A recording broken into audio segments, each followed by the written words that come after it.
Hi, I'm Jim Heavey from Wood Magazine, and welcome to the second installment of Wednesday Wisdom from the Woodworking Shows.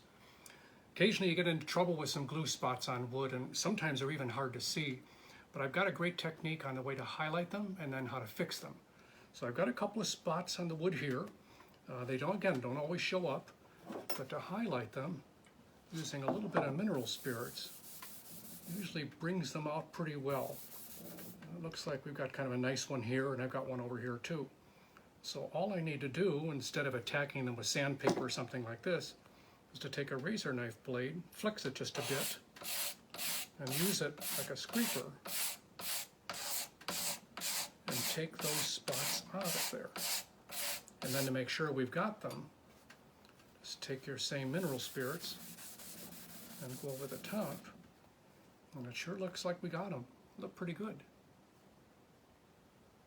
Well, I'm hoping that this COVID problem is over fairly soon and we can get back out on the road. I really do miss everybody there. But until we see you again, stay safe.